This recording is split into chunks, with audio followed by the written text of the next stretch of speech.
Cartas de Cristo. Carta 6. Estas cartas apresentam um conhecimento que as pessoas, ao longo dos séculos, têm desejado obter. Porém, não receberam porque seu conhecimento científico mundial não era suficiente para capacitá-las a compreender. Foi assim quando estive na Palestina na pessoa de Jesus, expliquei sem cessar a verdade da existência universal de diversas maneiras, mas ninguém entendeu. Como a maioria de vocês deve compreender, não vim neste momento para trazer uma nova religião, um código moral melhor ou um novo Deus a quem adorar. Também não prego o pensamento positivo, como fazem os seus metafísicos. O pensamento positivo, da forma que a humanidade concebe, para magnetizar suas necessidades e desejos humanos e os meios para alcançar suas ambições, simplesmente fortalece seu impulso egocêntrico. Todas as coisas abençoadas e generosas serão manifestadas em você e em sua vida à medida que você compreenda que o universo inteiro é consciência universal transcendente, tornada visível quando ela toma forma material através da atividade do ego. O verdadeiro propósito de sua jornada espiritual é de livrá-lo da escravidão do ego e o de fazer o mais puro contato com a consciência divina. O seu destino final é o de reconhecer a sua onipresença, tanto dentro de você como também em todas as suas atividades diárias. O seu objetivo espiritual supremo é chegar a um momento espiritualmente elevado em que você finalmente compreenderá que sua mente humana e seus desejos são finitos. Portanto, eles nunca poderão levar você à felicidade e à realização que experimentará quando abandonar sua individualidade e vier à consciência divina, pedindo unicamente pelo caminho mais elevado, pela vida mais abundante e pelo verdadeiro propósito espiritual que você somente pode cumprir em seu estado terreno. Assim, para ajudar você a alcançar esse alto ponto de compreensão, detalharei as origens e função do ego. Enquanto contemplo o seu mundo, vejo uma dimensão atualmente controlada pela força do ego. Todas as coisas mais em sua decadente sociedade atual, em suas enormes cidades sem alma, surgem da força do ego. Essa é a fonte de toda atividade cruel, mentirosa e pervertida que está atualmente em operação em seu planeta. Essa força controla os meios de comunicação, a TV, as famílias e nações. Produz as guerras em todo o planeta. Cria um miasma turvo de energias de baixa consciência que as entidades espirituais elevadas percebem e que é por demais horrível de se contemplar.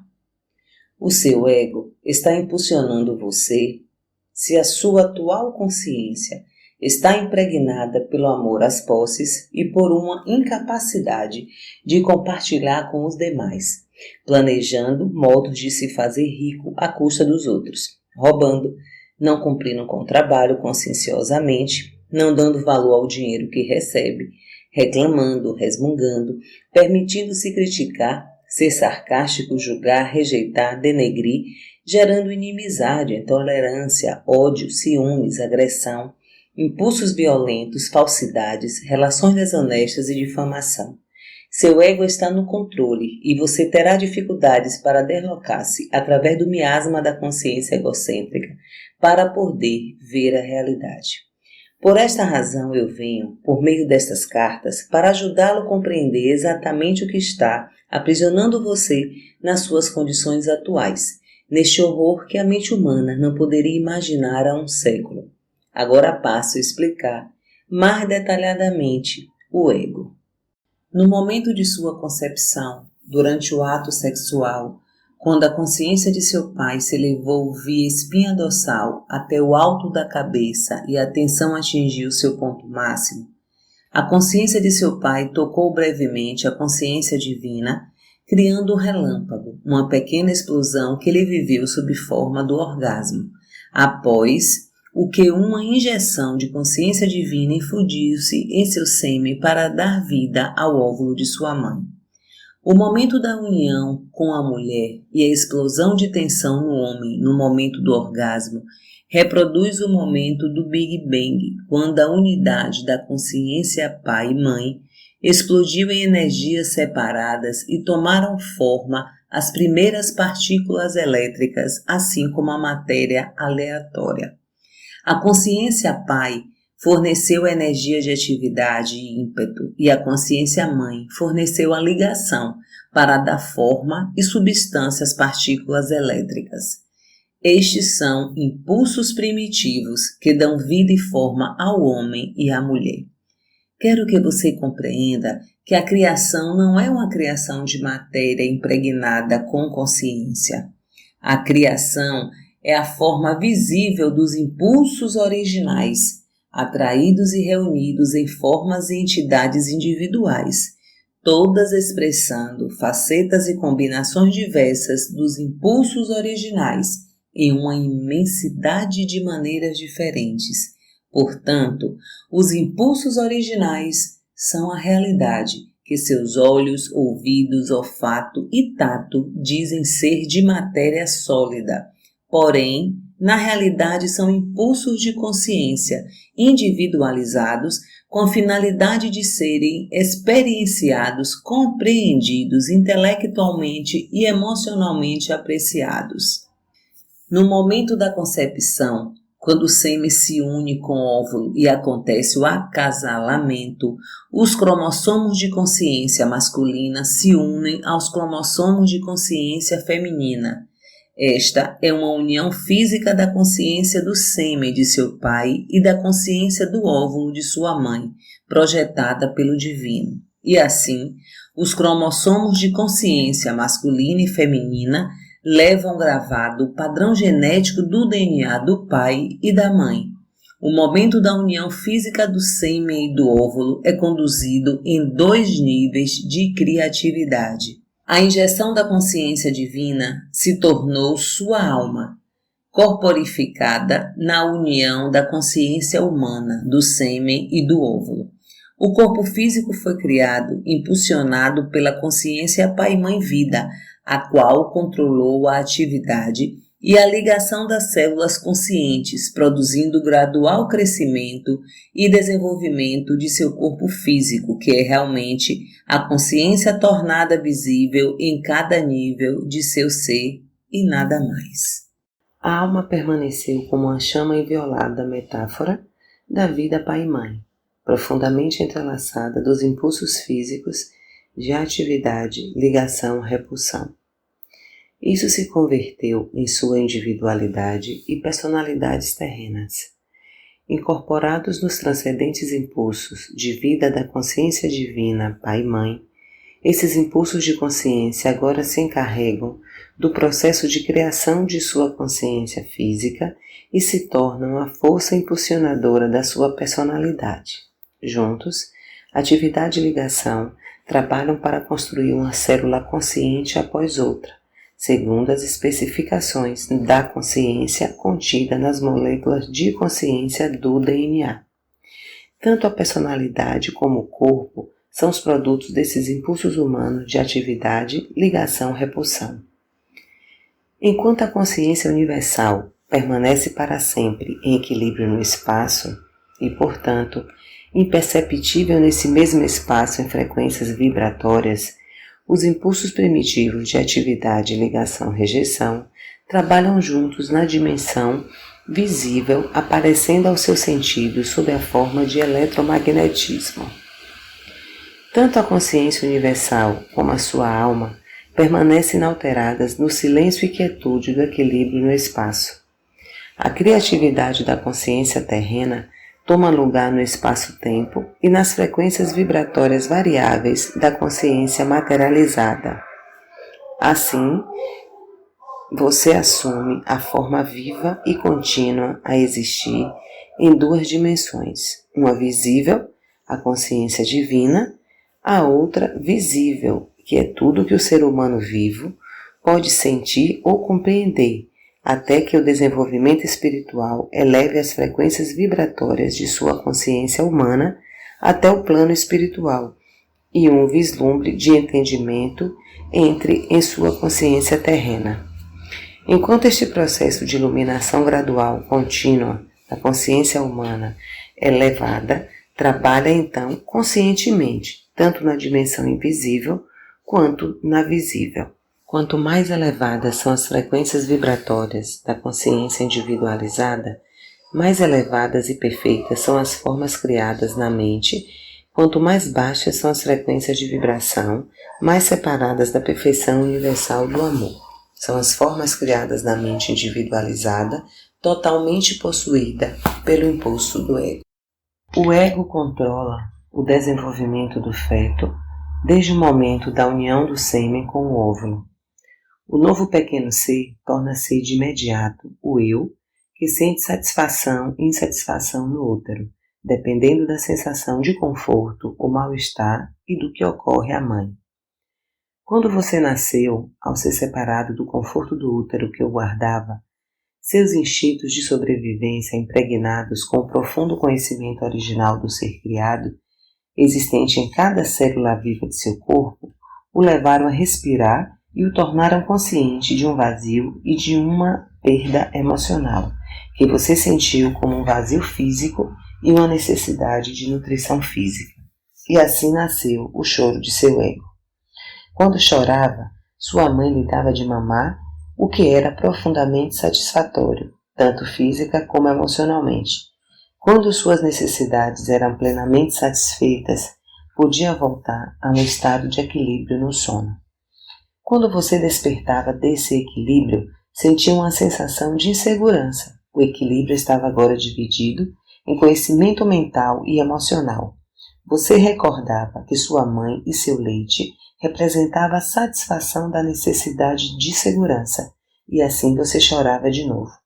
Então as suas necessidades eram satisfeitas novamente. Assim se desenvolveram os seus impulsos do ego. Você às vezes chorava, e humanamente decidiam que ainda não era hora de alimentá-lo, deixando-o chorar durante algum tempo. Isso trouxe para você a consciência de que as necessidades nem sempre eram satisfeitas de imediato e que havia necessidade de se adaptar. Você escolhia a raiva e chorava com mais força, ou escolhia a aceitação. Sua escolha de reação dependia das características do impulso do ego, gravadas em sua consciência ao nascer. Nenhuma das formas de impulso do ego deve ser condenada ou julgada. Elas são o resultado natural do fator criativo do ego, que assegura a individualidade. Como expliquei em minha última carta, o ego é o guardião da individualidade.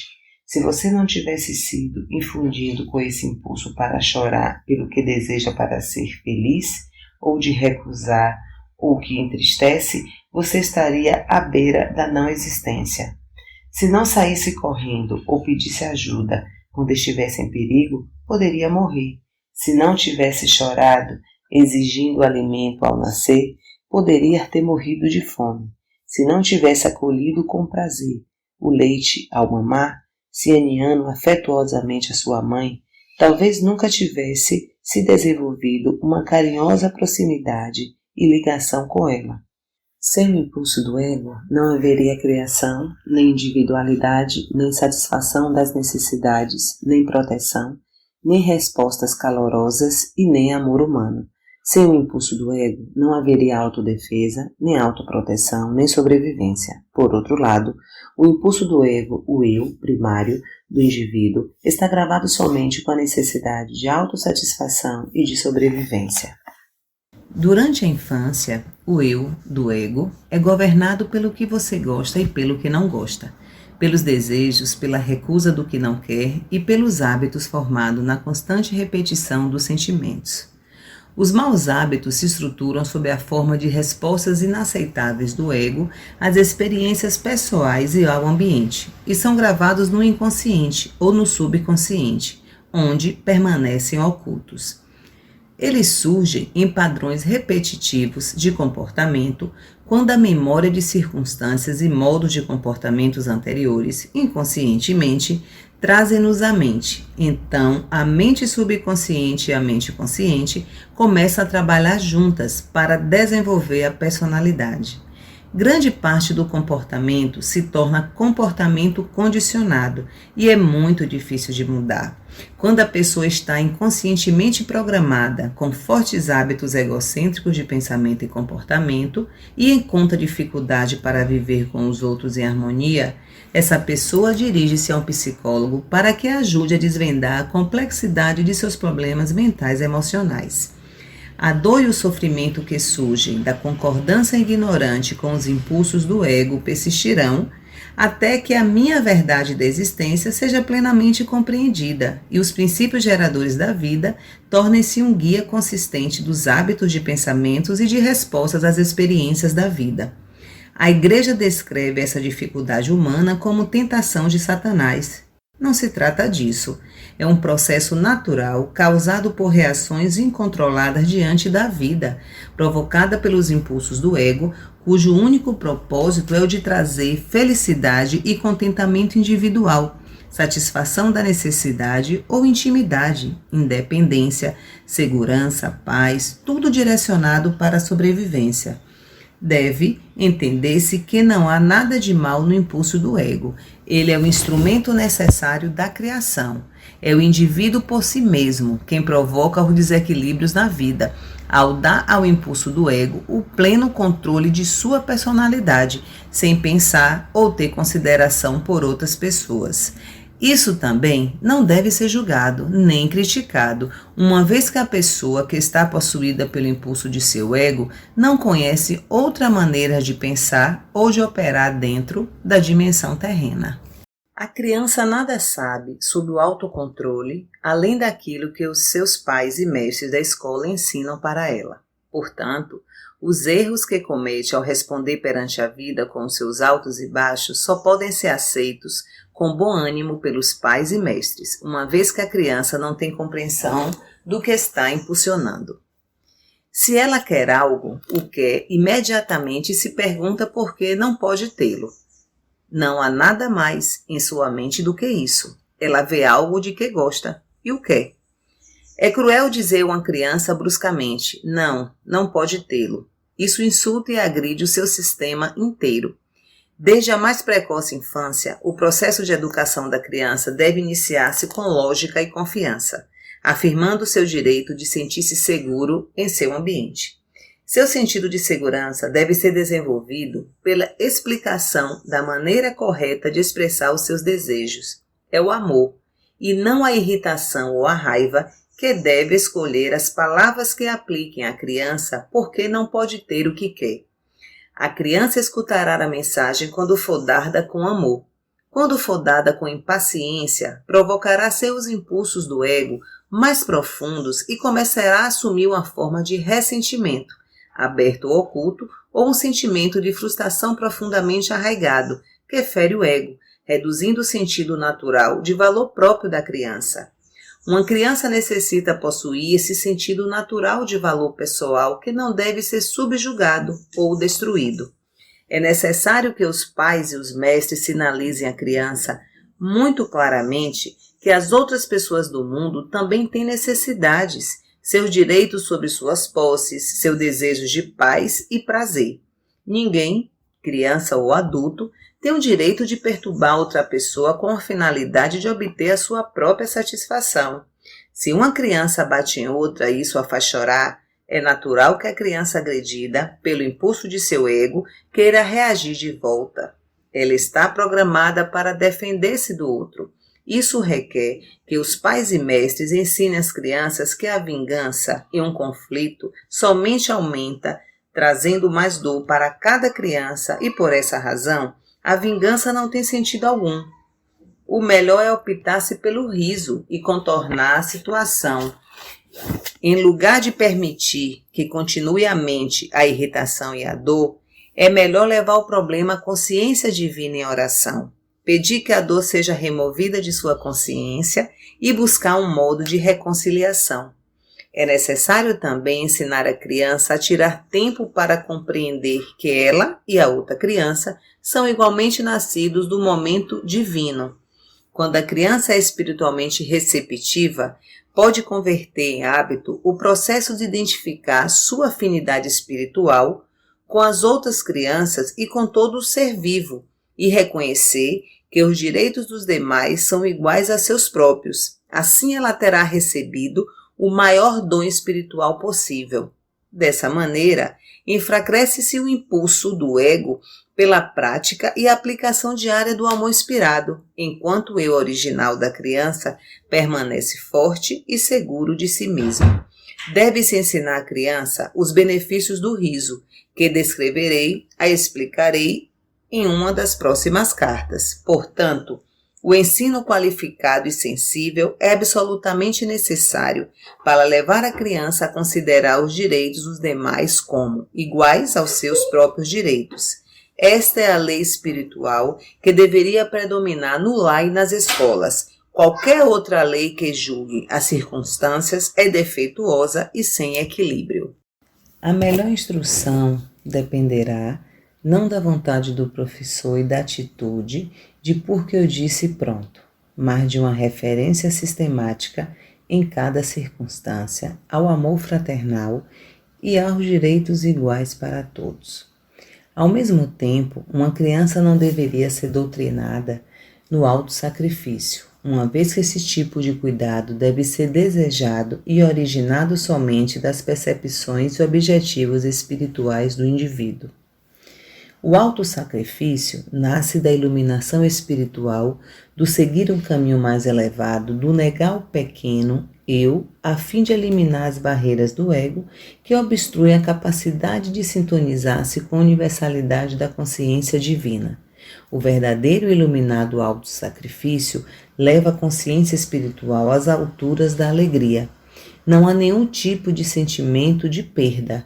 Para descrever melhor a realidade da alma e do ego, quero que você junte as mãos, com as pontas dos dedos tocando as pontas dos dedos e os punhos juntos, deixando espaço entre as mãos em forma de concha.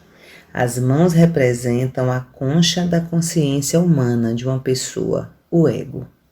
O espaço entre as mãos representa corretamente a alma, nascida da consciência Pai, Mãe, Vida, no momento de sua concepção. Enquanto para os sentidos humanos isso apresenta ser nada, isto é, na realidade, uma ramificação da totalidade da integridade da consciência divina, da qual todas as coisas criadas se originam. Suas mãos, com espaço no meio, representam o eu. Suas mãos direita e esquerda representam duas potentes forças do impulso magnético do ego. Elas representam a força de ligação-rejeição, mas ao mesmo tempo elas são a representação das energias físicas que a ciência conhece como magnetismo, ligação e repulsão. Agora, a partir da sua mão esquerda, dobre a mão direita fechando-a e visualize que a utiliza para conseguir o que quer da vida. Ela representa também o que sua consciência humana percebe como uma atitude ambiciosa perante a vida. Concentre-se nesse exercício e observe que sua mão direita representa a força magnética da natureza, o vínculo, a atração, a gravidade evidente em toda a natureza. É a fonte de todo querer e desejar. É o impulso magnético que está sempre direcionando para conseguir o que seja necessário ou muito desejado e prazeroso na vida. Este impulso magnético tem a intenção espiritual de ser dirigido para os propósitos edificantes, ganhando, sustentando, construindo e alcançando. Se não houvesse outras pessoas ou criaturas vivas no mundo, o impulso magnético poderia ser pleno domínio em uma personalidade e não causaria nenhum dano.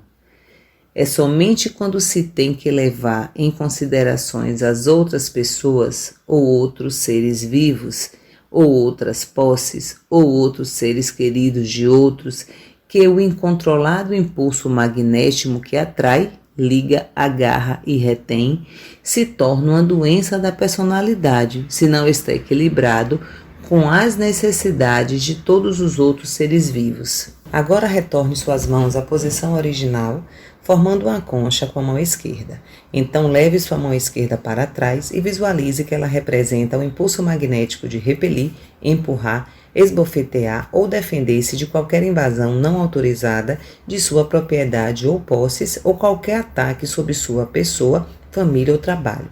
Esta mão esquerda representa o impulso magnético de rejeição, cuja intenção espiritual é a de assegurar privacidade e segurança em sua vida. É uma arma legítima quando sua sobrevivência física ou emocional está em jogo, contanto que você sempre se lembre de que cada ação sua é um padrão eletromagnético de atividade, atração, repulsão em consciência que repercute e, no final, se exterioriza na forma de um ataque similar sobre si mesmo. O aborrecimento pode vir sob forma de uma crítica por parte de seus pais, professores ou chefe, e as palavras de autodefesa que afloram sua mente e saem de sua boca são palavras do ego completamente motivadas pela autodefesa, expressando o impulso magnético de repulsão e rejeição. E quando suas palavras egóicas de ataque se incendeiam num discurso irado, assim também o ego de seu rival é igualmente ameaçado e surgem dele ou dela palavras de autodefesa contra você. O que pode ter começado com a ação adulta necessária, apontando algum erro e uma maneira melhor de atuar, frequentemente é entendida por um ego sensível e autocentrado como um ataque pessoal. O que deveria ter sido um instante de crescimento transformou-se em um tempo de conflito, raiva, possíveis lágrimas, ressentimento contínuo e multa hostilidade. Em situações como essas, inesperadas, rápidas e desnecessárias, se gera um conflito na mente, expressando em palavras, mesmo em ações, que se perpetua através do ressentimento e do ódio. Lembre-se de que cada atividade mental, o pensamento e as reações emocionais de atração e repulsão são todas energias criativas de consciência. Essas energias da consciência criam as formas desagradáveis que repercutem, desenvolvem a direção do caráter e afetam os relacionamentos em geral e o meio ambiente. E elas reduzem a vitalidade do corpo, conduzindo diretamente a uma sensação de mal-estar físico, a uma infecção viral ou uma doença crônica. Quando é atacado de algum modo, o caminho mais elevado, um caminho unicamente de repercussões construtivas, é o de recordar que você pode chamar instantaneamente a consciência divina, da qual receberá imediata proteção em qualquer eventualidade. Todavia, isso só é possível se você puder ir além do impulso magnético de resistência do ego, com a perfeita segurança de que a consciência divina atende cada uma de suas necessidades. Agora volte sua mão esquerda para a sua posição original, junto à mão direita. Perceba, durante o exercício, o espaço entre as mãos permaneceu espaço. Ela não esteve envolvido em nenhuma atividade de suas mãos. E assim é com sua alma. Quando seu ego está ocupado, segundo após segundo, sempre e para sempre em alerta, para realizar suas necessidades e para defender você de qualquer aborrecimento, a consciência divina de sua alma fica oculta, ainda que esteja sempre em seu interior. Quando estive na Terra, falava com as pessoas sobre o reino dos céus. Eu disse que ele estava dentro de cada um, e assim é. É a sua alma, é a morada do equilíbrio, da consciência divina, que deu para você o ser como futuro homem ou mulher.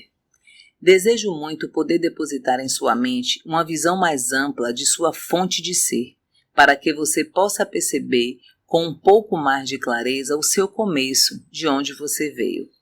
Você também deve compreender que sempre que pronuncio uma palavra para descrever aquele que verdadeiramente não é conhecível, eu mesmo estou nas mais altas frequências infinitesimais de vibração, no limite do grande equilíbrio universal, de onde todas as coisas retiram o seu ser e sua forma.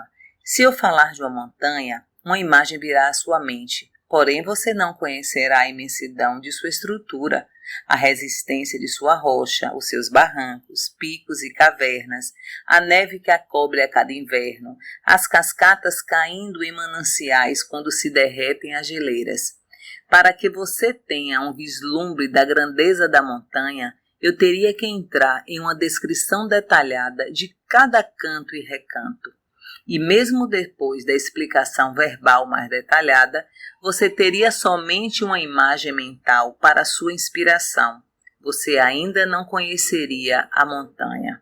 Se eu falar de um furacão, posso trazer à sua mente a imagem das árvores dobrando-se em direção à terra, arqueadas pelos fortes ventos, os muros desmoronando, as vigas quebrando, os ladrilhos e telhados voando, janelas destroçadas, carros virados e grandes árvores arrancadas. Porém, até que eu tenha experimentado pessoalmente, você nunca conhecerá a força e o ruído daquele vento, o estrondo da alvenaria caindo e o terror que aquilo gera no coração das pessoas que têm de suportá-lo. E assim é quando tento descrever para você aquele que deu ser a toda a criação. Você pode apenas imaginar, mas não pode saber. Você começará a ter alguma ideia do que tenho explicado somente depois de ter experimentado por si mesmo tudo o que eu disse a respeito.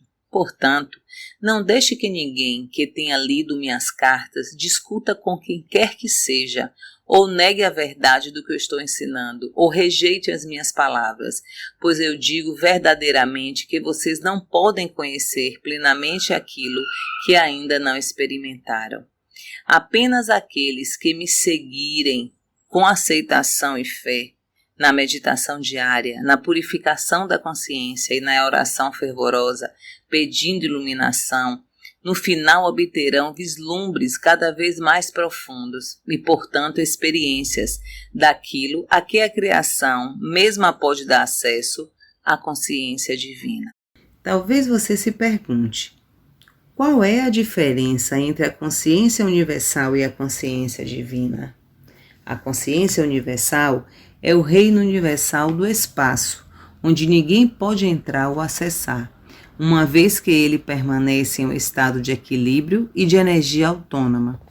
A consciência divina é a reunião dos impulsos originais dentro da consciência universal, que foram liberados para converter-se na atividade e na substância da criação no momento do Big Bang. Impulsos se dividiram na explosão e então se reuniram no estado de mútua retenção. Estavam destinados a trabalhar para sempre no reino criado, separadamente se manifestando como energias, ou em conjunto, retidos em equilíbrio. É somente nesse reino da consciência divina que a ciência pode penetrar. Talvez o parágrafo seguinte explique isso com maior clareza. Consciência universal, personificação dos impulsos universais. Impulso da vontade de criar, em mútua retenção com o impulso do propósito de experienciar a si mesmo. Inteligência, em mútua retenção com amor. Impulso da vontade inteligente, em equilíbrio com o impulso de propósitos amorosos. Tendo dado essa descrição da consciência universal, em palavras intelectuais, você não estará mais perto de poder apreciar a sublime magnificência e grandeza do poder, nem da beleza, da alegria, da harmonia, do êxtase contido na cor e som, muito além de sua dimensão. Somente nós, que ascendemos nas frequências vibratórias de consciência até os portais ou limites do equilíbrio da consciência universal, é que experimentamos e podemos irradiar, sem desejar realizá-lo, o êxtase da autoconsciência do verdadeiro potencial, a maravilhosa alegria da realização pessoal sem levantar um dedo.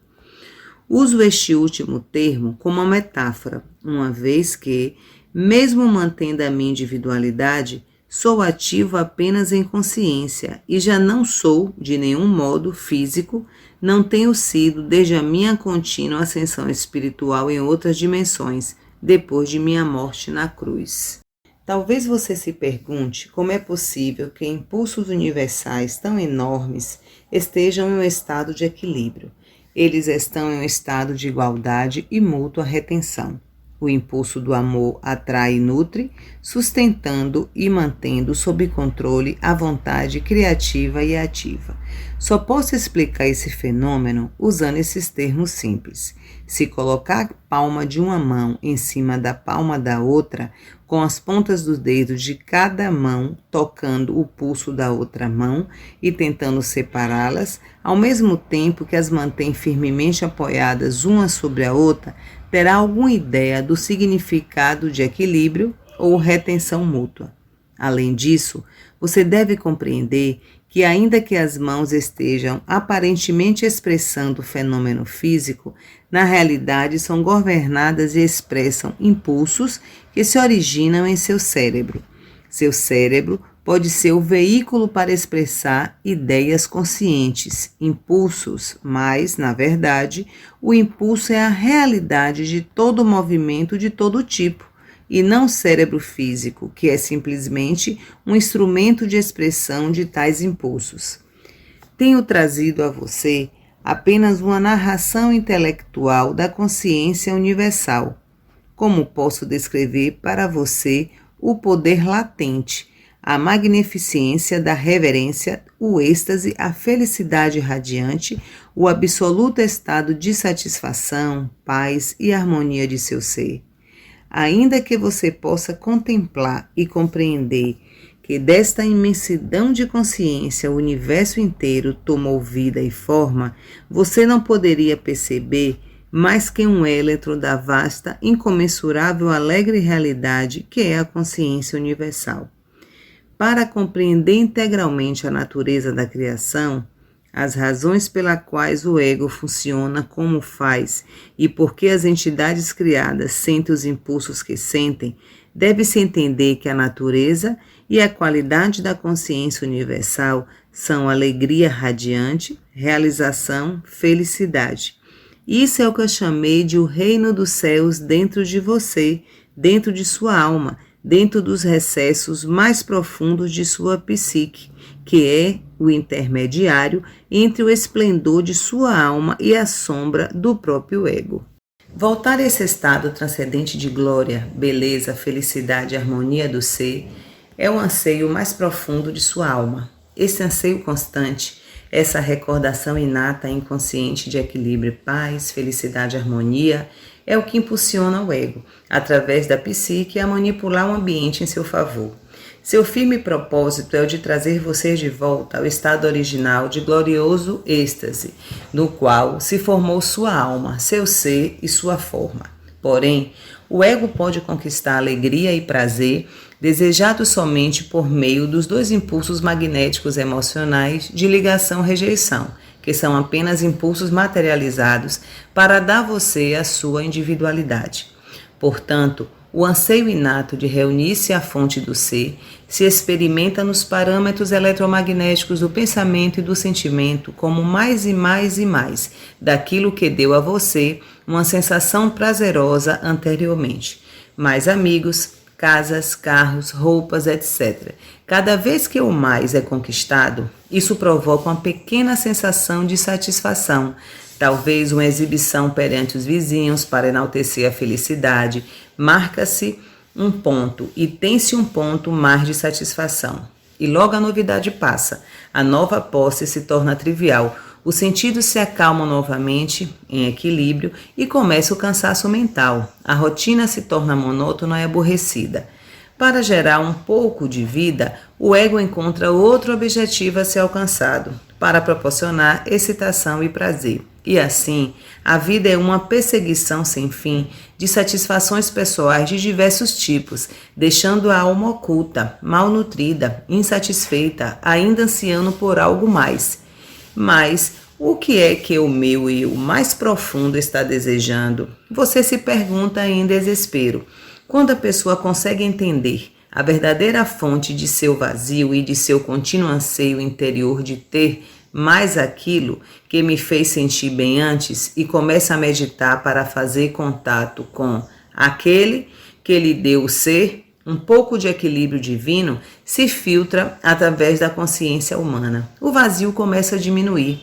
Se, de fato, tal pessoa vislumbra algo do eterno e do verdadeiro objetivo da vida, o desejo de mais posses acabará por morrer de morte natural. O desejo por mais posse será gradativamente substituído por uma sincera apreciação do que já tem e um sentido de contentamento constante, através das experiências e intervenções milagrosas ou das atividades da consciência divina em sua vida diária. A consciência humana se eleva enormemente e aprende que suas necessidades diárias são satisfeitas da melhor maneira. Aumenta-se a fé e a alegria se intensifica. Por isso tenho dito, não vim para ensinar você a pensar positivamente, para atrair ao seu redor as coisas que quer e necessita. Vim expressamente para levá-lo de volta ao reino dos céus.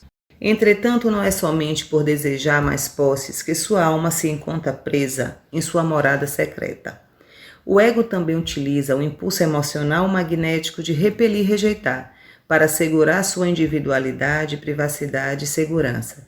Esse impulso assume diversas formas projetadas para dar uma sensação de superioridade ou elitismo que o protege de pessoas que você considera indesejáveis ou que tenham menor posição social que você. Esse impulso egocêntrico é praticado continuamente e acredita-se que é perfeitamente aceitável, mesmo nas igrejas. A verdade é, quando a alma começa a ganhar um pouco de controle sobre o impulso do ego, ela repreenderá a personalidade humana por seu egoísmo e exclusividade. Ela exigirá da psique adotar um amor incondicional e a crença na universalidade e na unicidade de todas as pessoas, não importando quem sejam. Quem sabe agora você possa entender mais facilmente como e por que a criação de sua individualidade, por meio do ego, formou a grande cápsula dos impulsos físicos que produziu e encerrou sua consciência humana, criando tanto sua forma física como sua personalidade humana. Uma vez que governa sua mente, emoções, pensamentos e sentimentos, ela impede você de fazer contato com a fonte de sua vida e com sua alma. Seu verdadeiro propósito na vida é alcançar o domínio do seu ego, estendendo seu pensamento e sentimento para aquele que você percebe está por trás da criação, pedindo continuamente por iluminação. Este é o primeiro passo que uma pessoa deve dar em direção àquele glorioso momento em que fará contato com o divino. E em seguida, prosseguir, através de uma contínua purificação do impulso do ego, até o retorno a esse estado celestial onde nasceu sua alma e de onde procede a sua individualidade. E como se deu a criação da individualidade?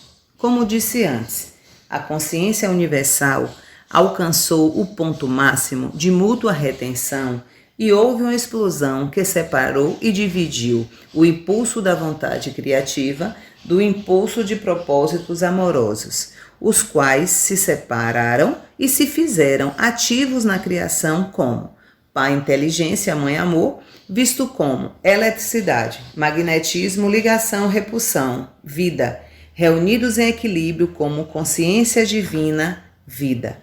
Portanto, o mundo visível, longe de ser sólido e matéria, imponderável, na realidade é mente, atividade trabalhando sempre em conjunto com o emocional magnético, ligação, repulsão, também conhecidos como atração-ligação. Pai Inteligência, eletricidade física e Mãe Amor, físico-magnético, ligação-rejeição. Junto produziram um filho, o ego.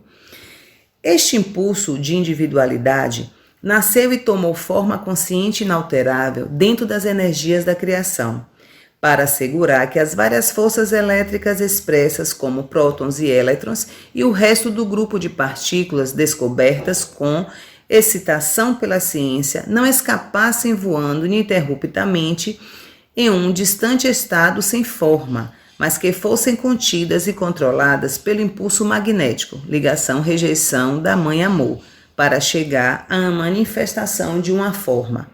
A ciência talvez conteste os parágrafos anteriores, uma vez que ela tem se esforçado bastante para descrever os vários processos de ligação, aplicando diversos termos às energias de ligação.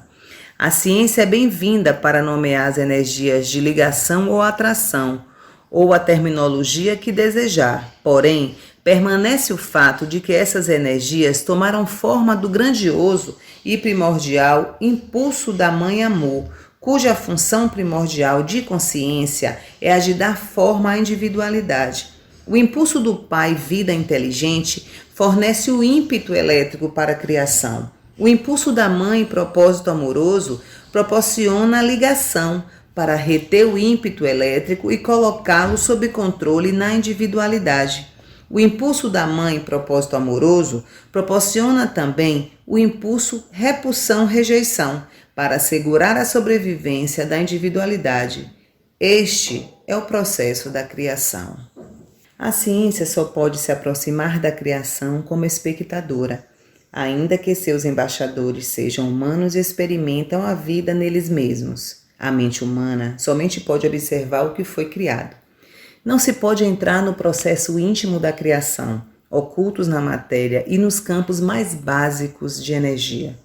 A ciência nunca será capaz de apontar o fator motivador X, a partir do qual surgem as energias que controlam a criação de forma individual. Porém, o que a ciência tem a dizer sobre a criação tem pouca importância para você como indivíduo.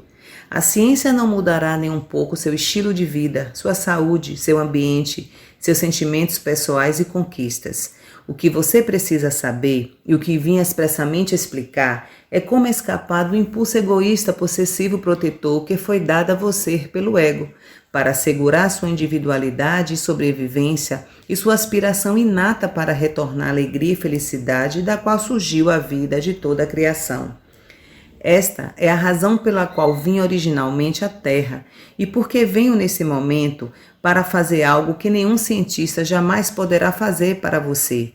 Ajudar sua alma a emergir dos confins de seu impulso egocêntrico e lançá-la em um novo programa de vida para os seus pensamentos e emoções, que expressará diretamente a vida da consciência Pai e Mãe, que foi injetada em você e em toda a humanidade no momento da concepção.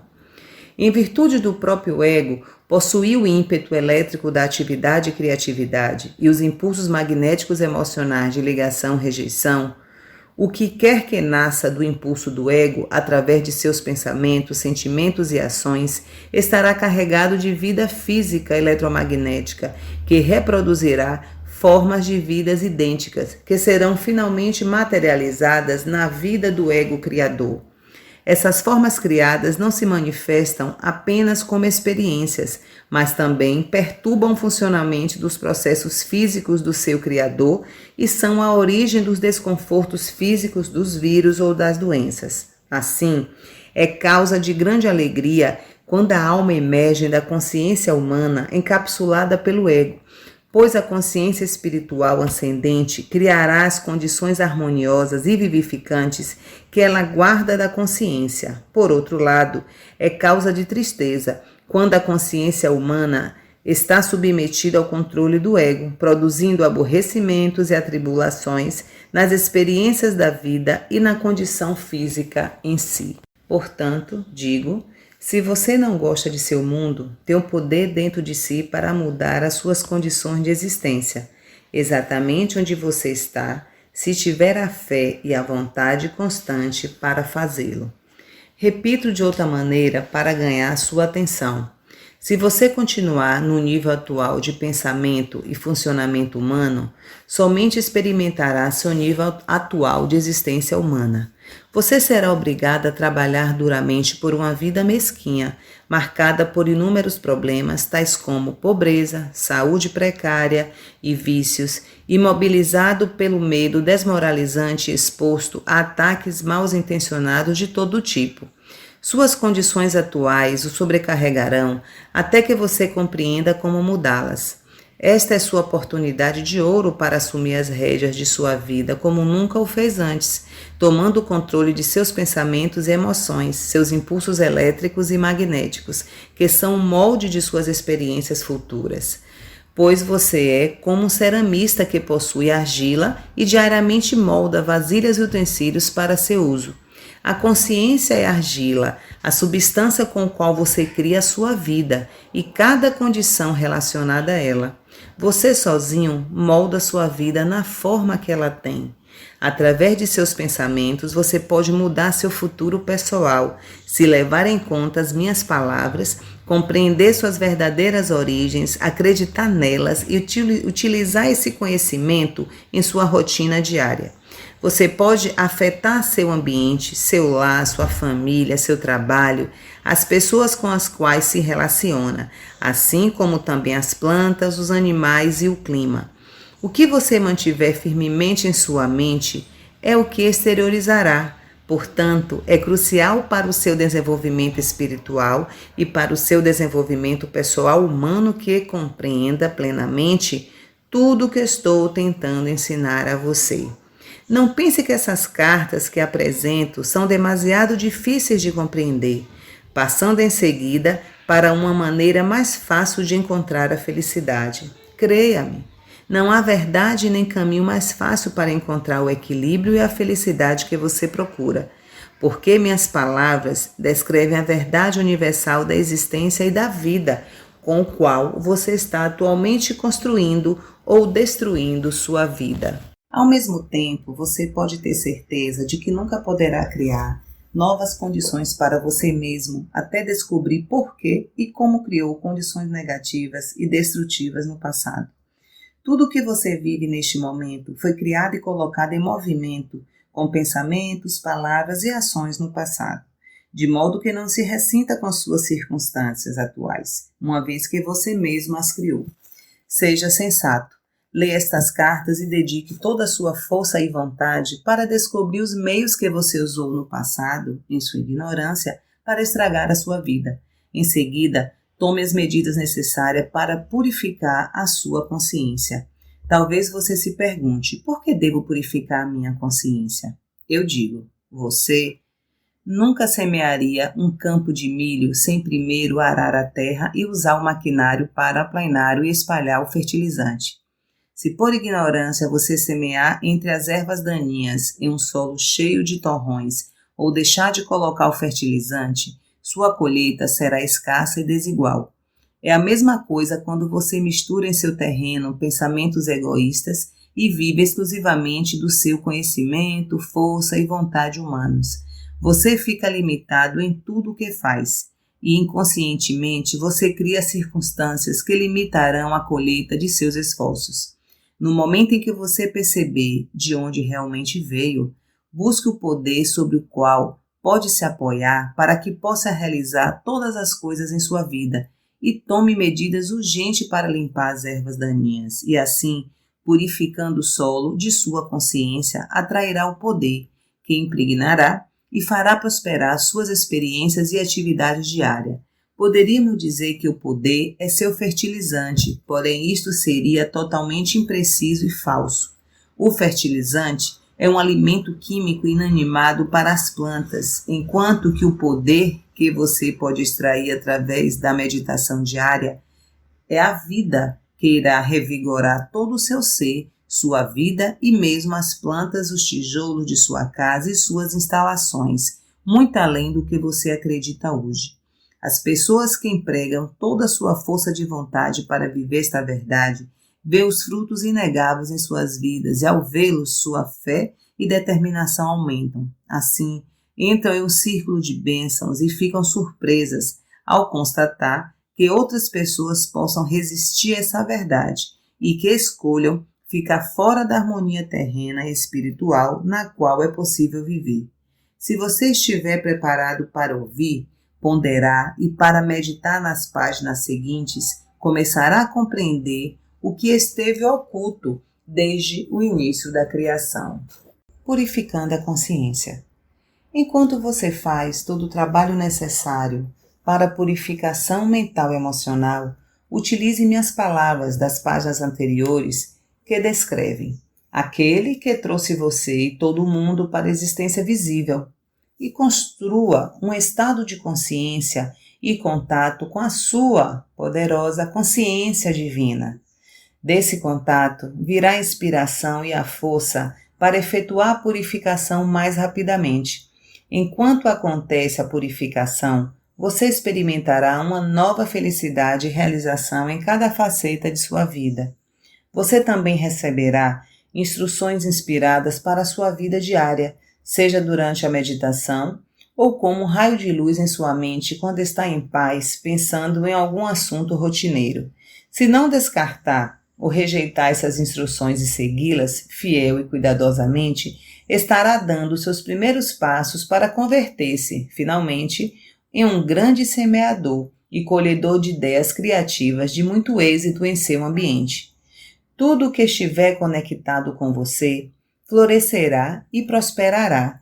Tudo responderá e abençoará com nova vida. Se você se disciplinar em meditar diariamente com dedicação inalterável, finalmente começará a sentir uma resposta em fluxo daquele que lhe deu ser, e as palavras que você utiliza ganharão um novo sentido. Elas serão preenchidas com a vida universal. Você ficará cheio de alegria e extremamente contente, porque então saberá que o poder é real, ativo em sua mente e em sua vida. Você começará a contar cada vez com mais confiança com o poder que começa a manifestar-se em seus assuntos. Você vai querer atrair outros para seu estado de harmonia abençoada, pois os outros notarão e farão perguntas a você. Você estará experimentando um novo amor fraternal e vai querer compartilhar com os demais o que faz feliz. Nunca será demasiado insistir nesta verdade, a necessidade de meditar, uma vez que muitas pessoas deixam a busca e a autodisciplina da escuta diária antes de ter purificado sua consciência totalmente e de ter chegado a esse estado de purificação interior, tão necessário para estabelecer um perfeito contato com a consciência universal, a fonte de seu ser. Quando você faz contato, coisas que parecem milagres acontecem. Isto é o poder universal, começando a tomar forma e se desenvolver em sua alma, corpo, mente, coração e circunstâncias de vida. Eu digo a verdade, você pode confiar em minhas palavras sem reservas. Se você perseverar, chegará o momento em que realmente sentirá o contato e saberá que o fez. Então terá alcançado o momento mais crucial em seu desenvolvimento espiritual humano. Durante algumas horas, muitas almas se sentem elevadas e alegres antes que as preocupações diárias se intrometam em suas mentes e elas racionalizem a experiência, explicando-a em termos humanos. Não faça isso, pois perderá o que foi dado a você. Você atrasará em grande medida seu progresso espiritual. Se você lê estas palavras e tem medo de acreditar nelas, ou acredita que são insensatas, ou sente que perderá o prestígio se acreditar nelas, estará produzindo uma forma criativa em sua consciência que negará qualquer resposta construtiva que você poderia ter tido originalmente ao ler a carta. Então digo, aprecie seus momentos de fé, conserve os seus momentos especiais de contato com aquele que lhe deu ser. Acredite nele e guarde-os firmemente em sua consciência e gradualmente você elevará sua consciência espiritual às alturas, até uma grande visão interior e uma grande alegria. Eu repito, não deixe essas cartas de lado. Não posso insistir o bastante na necessidade de pensar nelas, recordar o que dizem. Se não as recorda, volte a lê-las outra vez e outra vez, até que tenham ficado gravado em sua consciência. Quanto mais você meditar nelas diariamente, mais elas ficarão claras em sua mente e terão um significado cada vez maior para você. No final, verá que elas se tornarão como alimento e bebida para você, construindo sua moral e aumentando sua determinação para ajudá-lo a transformar suas condições atuais em um estado de harmonia, amplos crescimento, prosperidade e paz. Grande será a sua inspiração e alegria quando você se der conta de que a imensidão daquele que lhe deu ser é um poder radiante de êxtase sublime que está além de sua capacidade de sonho e imaginação, e é a realidade. Ele é a fonte do ser, a fonte de tudo o que você vê em seu mundo vivo natural e em muitos níveis de existência que estão além daquele do qual você habita atualmente. Quando estiver recebendo abundantemente a consciência divina em sua mente, em você mesmo, em cada faceta de sua existência, então começará a ver a enorme diferença. Você voltará a rememorar os momentos de estresse e infelicidade e verá que, gradualmente, as limitações de sua vida terão dado lugar a grandes bênçãos. Isso se torna um processo contínuo em sua vida. Mantenha seu coração firme. Verdadeiramente sou eu, o Cristo, quem está chegando a você e ao mundo através deste canal e destas cartas. Quero deixar especialmente gravada em sua mente a maneira como tenho feito declarações nas páginas anteriores para elevar seus pensamentos a um nível mais alto de consciência, descrevendo os benefícios que você tem ao trabalhar para elevar sua consciência, desfazendo-se das tendências negativas mencionadas no início desta carta. Quero que você compreenda inteiramente que vim somente para ajudá-lo a desfazer-se dos pensamentos e emoções indesejáveis impulsionados pelo ego, que atualmente controlam sua mente.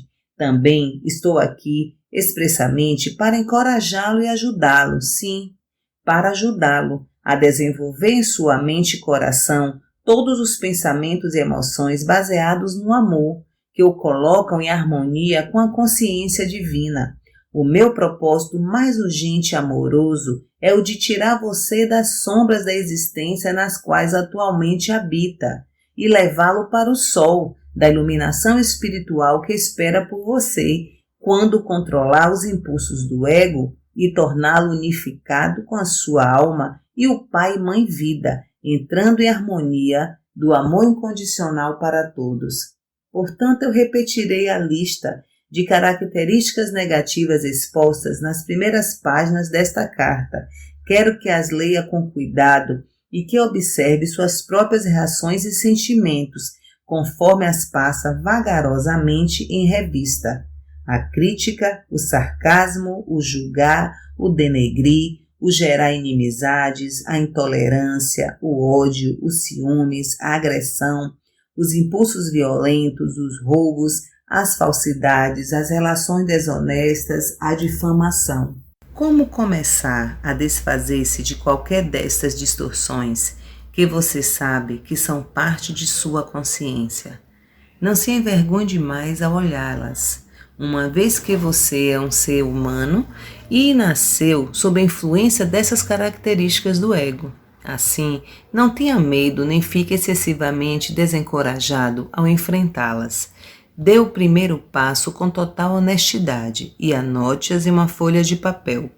O segundo passo é pegar o papel, deitar e colocá-lo sobre o peito. Feche os olhos e recorra em pensamento à realidade divina, à fonte de seu ser, que você já deve compreender agora é seu procriador amoroso, seu verdadeiro pai, mãe espiritual, que irradia generosamente e de maneira contínua e consistente amor incondicional de pai e mãe. Dê a você um tempo para aquietar sua mente até que sinta que está se movendo além de sua própria consciência. Peça ajuda com fé sincera e espere uma resposta imediata, uma vez que está operando em consciência, para tirar, dissolver e superar os falsos e desnecessários impulsos de rejeição próprios do ego em todos os dias no futuro. Com emoção, deixe claro ao seu Pai espiritual ou realidade divina e, portanto, para você mesmo, que já não quer mais essas atitudes negativas egocêntricas em sua consciência. Peça inspiração e poder para esforçar-se em evitá-las ou negá-las neste dia em diante. Ao fazer isto, você está criando uma nova forma de consciência que agora começa a infiltrar-se e a substituir sua consciência atual, sua intenção. torna-se agora a sua realidade. As antigas características negativas que estão escritas em seu papel e foram levadas a seu pai espiritual, agora estão no limbo de rejeição da sua consciência. Esta rejeição consciente também é o meio pelo qual você atrai o poder divino à sua consciência, para ajudar você a fortalecer sua resolução e para recordá-lo de descartar qualquer impulso que possa trazer à tona novamente as características rejeitadas.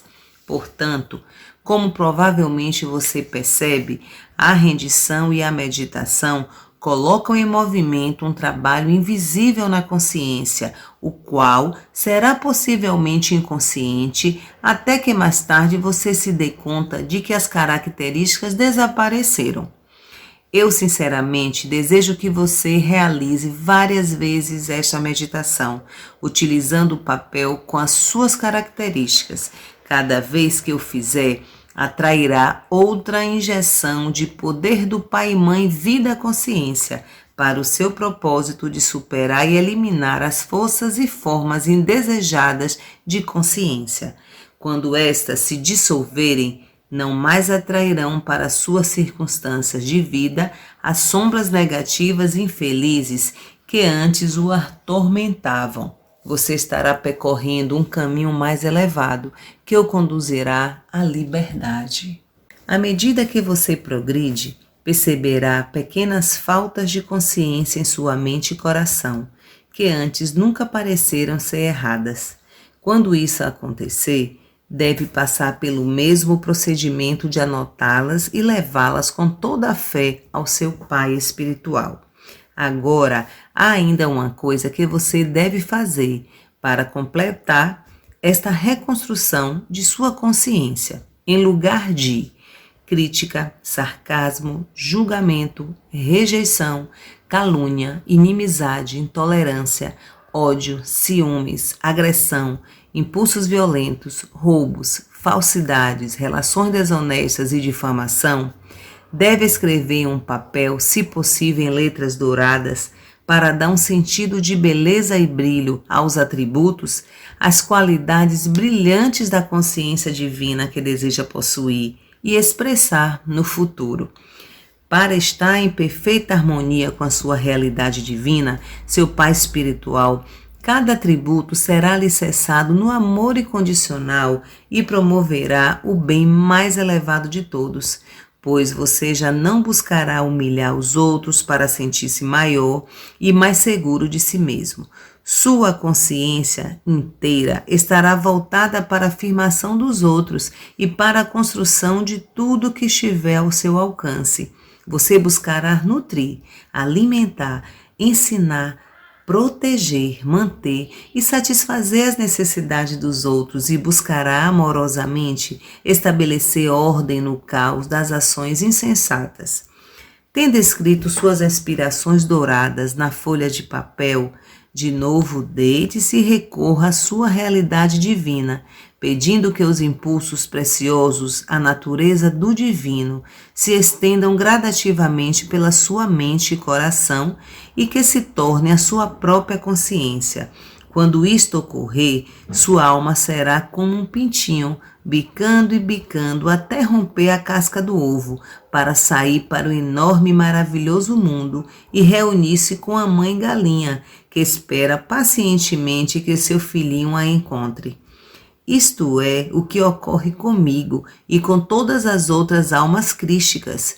Nós esperamos, observamos e ajudamos as pessoas que anseiam conhecer a causa do vazio de seu espírito, que dedicam seus corações para transcender as ocupações terrenas, aqueles cujas mentes estão sendo atraídas para propósitos mais elevados na vida e que sonham em entrar em perfeita sintonia com as suas próprias almas e com a fonte divina do ser. Ansiamos amorosamente por esses viajantes espirituais, mais do que eles próprios possam suspeitar. Isto significa que esperamos amorosamente por você, que está lendo esta carta. Quando você estiver novamente reunido com a fonte de seu ser, terá alcançado seus verdadeiros propósitos na Terra, terá cumprido sua verdadeira missão na eternidade. E então, deixe sua vida real começar. Você terá entrado no reino dos céus. Não direi a você que qualidades escrever para estabelecer a sua nova consciência. Esta deve vir de suas mais altas e melhores percepções atuais. Estude novamente a natureza divina da consciência divina que percebi tão claramente no deserto e que relatei na carta 1. Deixe que essa natureza divina se torne a sua própria natureza. Quero que saiba que quando você empreender esta viagem com real sinceridade, estarei ao seu lado em cada ocasião. É meu mais querido desejo que você saiba que eu estou com você e que estou enviando apoio e força em busca para unificar-se com a sua realidade divina. Sobre o cristianismo. Agora passo a falar de assuntos mais terrenos. Enquanto lê as páginas seguintes, observe o que ocorre com o seu humor ou seu sentimento de bem-estar. Esse é um exercício para reconhecer o que acontece na consciência, enquanto muda os seus pensamentos e você utiliza um novo conjunto de palavras. Por favor, leia as próximas páginas com muito cuidado, seja você um cristão praticante ou não, e resista se você tiver uma forte tentação de saltá-las. Anote suas respostas, ideias, sentimentos e, sobretudo, qualquer mudança de sentimento, seja de depressão ou de prazer. Anote o número da página, onde as palavras começarem a melhorar seu ânimo e a levá-lo para um plano superior de paz e felicidade. Este é um exercício dos mais importantes. Se não o fizer, você continuará lendo a respeito da consciência sempre, porém nunca alcançará uma profunda compreensão do que é a energia básica da sua existência, da matéria, do corpo e do ambiente, dos acontecimentos de sua vida, de seu humor e de suas aspirações espirituais. Você não chegará a compreender que a consciência é a totalidade, tudo em sua existência e experiência, até que observe como as ideias e opiniões podem levar ou baixar as frequências vibratórias de sua consciência. Desejo que você se torne consciente das palavras que utiliza em sua vida diária, a qualidade de vida que elas criam para você e o impacto que elas causam sobre os outros, elevando os seus ânimos em paz e alegria ou deixando-os deprimidos e esgotados. Além disso, é minha sincera intenção alcançar aqueles de vocês que atualmente estão vinculados à religião cristã, que estão lutando com o condicionamento religioso passado ou presente e encontram dificuldades para se livrar de suas percepções dos dogmas, a fim de se moverem livremente nas frequências vibratórias mais finas de um conhecimento espiritual superior.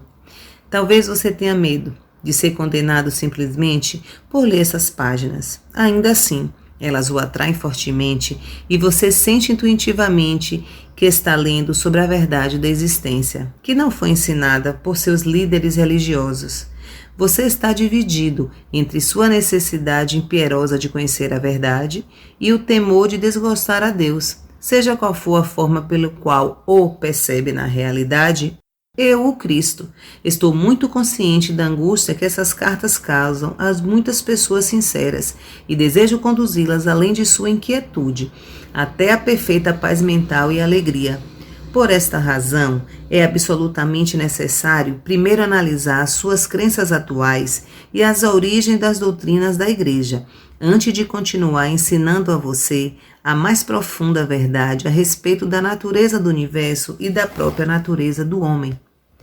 Para compreender completamente as origens da doutrina cristã, você deve voltar no tempo, até o começo do judaísmo, e aí encontrar as racionalizações da mente humana, que lutava para definir em palavras o que sentia intuitivamente que era o provável fonte do ser. Você que está lutando para livrar-se dos mitos passados e crenças errôneas, deve agora por si mesmo alcançar a clara percepção e compreender a fundamental diferença entre a crença da Igreja e a verdade da existência que estou presentemente tentando explicar.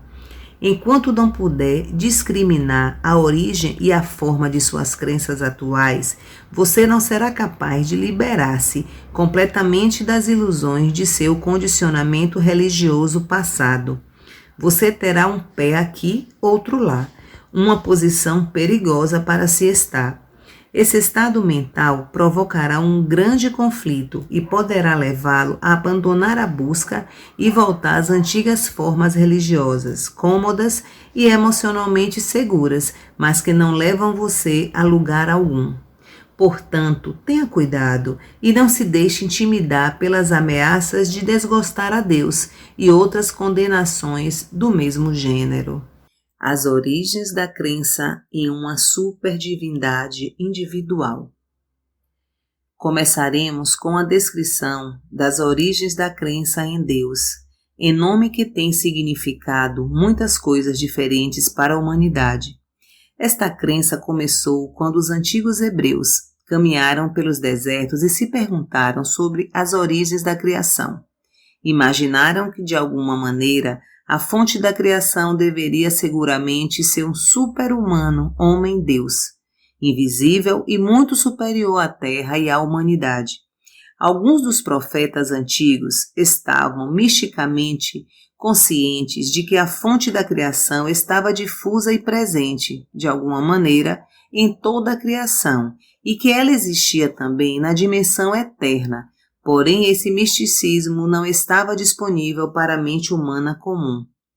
Você deve compreender que, apesar da aparente realidade em sua mente de tal Deus, originária de suas leituras da Bíblia, ninguém jamais vislumbrou tal super-humano, homem-deus, em nenhuma forma, exceto, quem sabe, Moisés, que afirmava tê-lo visto em um arbusto ardente e que disse que ele se descreveu como um eu sou o que sou.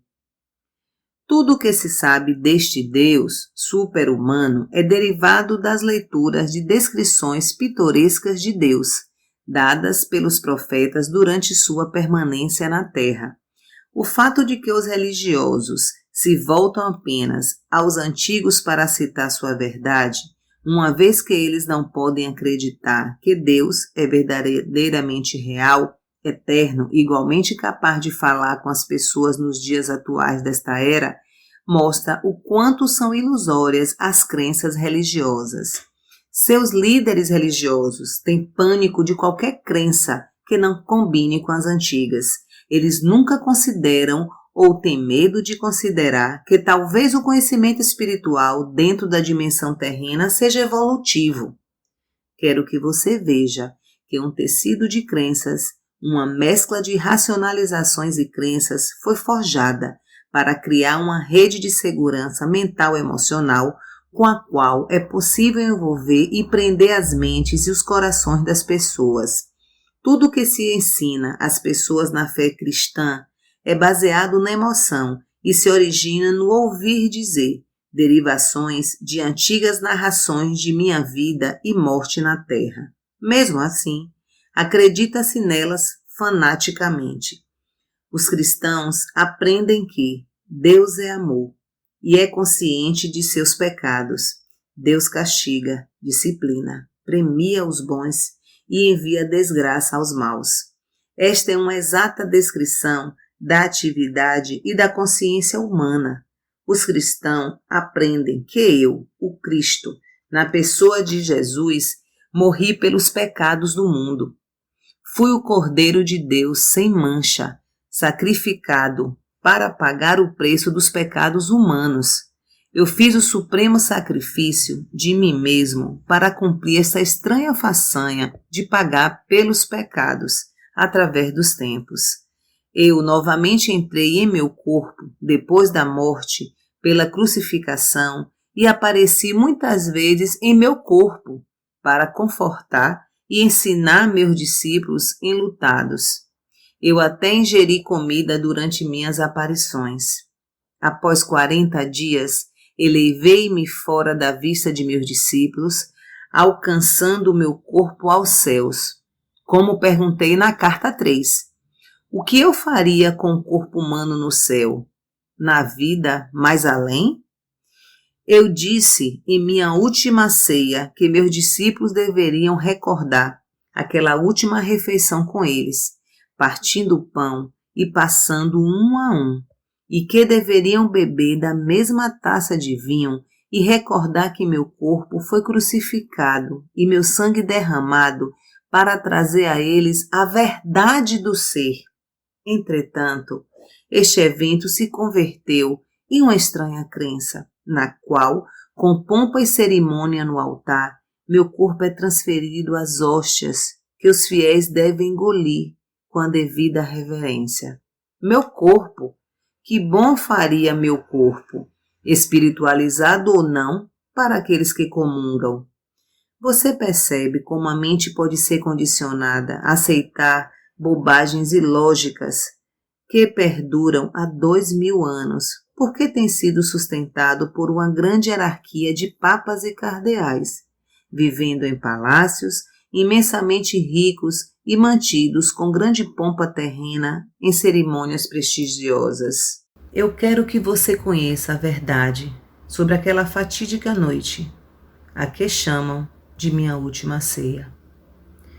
Para maior clareza, ainda que seja doloroso fazê-lo, desci minhas frequências vibratórias de consciência para entrar diretamente na recordação consciente de meus pensamentos e sentimentos durante a última refeição com meus discípulos.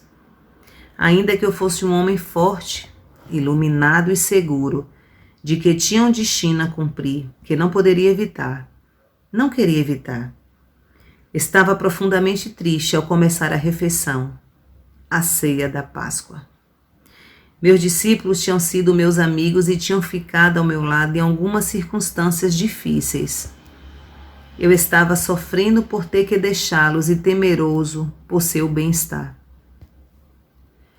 O que aconteceria a eles ao ficarem sozinhos, sem a minha orientação e proteção? Dependiam de mim mais do que percebiam. Recordei meus anos ensinando as pessoas. Senti uma profunda sensação de ironia ao recordar a minha volta ao deserto. Estava sujo, descuidado, porém literalmente possuído por uma alegre solitude, para com os meus semelhantes intensamente entusiasmado, porque poderia colocá-los no bom caminho, introduzir em suas mentes a verdade sobre a existência, mostrar como superar os seus temores, as suas doenças, pobreza e miséria. Eu iria conquistar o mundo. Porém, como tinha sido diferente o resultado, logo estaria pendurado em uma cruz. Era a verdade. Entretanto, o que tinha alcançado muito êxito. Refleti sobre os momentos de cura e a aceitação alegre das pessoas ao Pai amoroso. Eu podia compreender porque o sumo sacerdote e o conselho me odiavam. Ao invés de medo, castigo e sacrifício de animais, eu tinha trazido às pessoas a realidade do Pai amor, provando isso pela cura de casos terminais. Voltei minha atenção aos meus discípulos, que estavam falando entre si enquanto comiam. Eles permaneciam inconscientes do desafio que me aguardava, minha crucificação. Embora eu estivesse avisado várias vezes, negaram-se a aceitar minhas palavras como verdade. Pensaram que eu começava a ter medo do sumo sacerdote e se perguntavam por quê. Eu já havia conseguido sair de situações ameaçadoras antes. Como era costume na Páscoa, falavam das circunstâncias da fuga dos israelitas para o Egito. João, que tinha uma forte imaginação, fazia um relato vivido de Moisés, reunindo os israelitas e dizendo que finalmente iriam deixar o Egito, escapando da escravidão para a liberdade no deserto. Por esta razão, Moisés se dirigiu ao responsável de cada família para que matasse um cordeiro sem mancha e com um punhado de ervas marcasse com sangue a porta de sua casa. Moisés disse que anjos viriam voando à noite, atravessando o Egito, matando os primogênitos de todos os egípcios e o seu gado, deixando somente os primogênitos dos israelitas, que seriam salvos pelas marcas de sangue em suas portas. Enquanto os escutava, vendo seus sorrisos e sinais de aprovação para aquele maravilhoso acontecimento, me dei conta, angustiado, de que pouco haviam realmente compreendido de minha descrição do Pai Celestial. Ouvi as palavras de João sobre sangue, sangue e sangue. Sangue do cordeiro sem mancha, sangue nas marcas das portas, sangue das crianças e dos gados egípcios. Como sempre, me espantei com séculos de preocupação judia com o sangue, e brevemente recordei que Abraão esteve mesmo disposto a matar seu único filho com a intenção de oferecê-lo em sacrifício, porque acreditava que Deus tinha dito a ele para fazê-lo. E logo pensei nos sacrifícios diários de animais no templo. Para mim, todo o conceito de fazer correr sangue como forma de pagar pelo pecado era completamente repulsivo. Porém, fiquei calado e não discuti com os homens.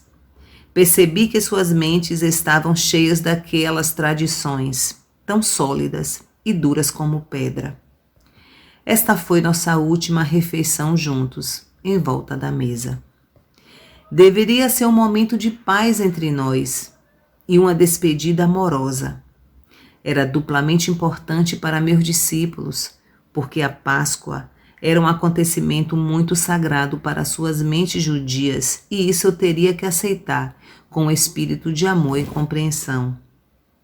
Antes daquela noite, eu não havia celebrado a Páscoa, uma vez que a tradição me desgostava.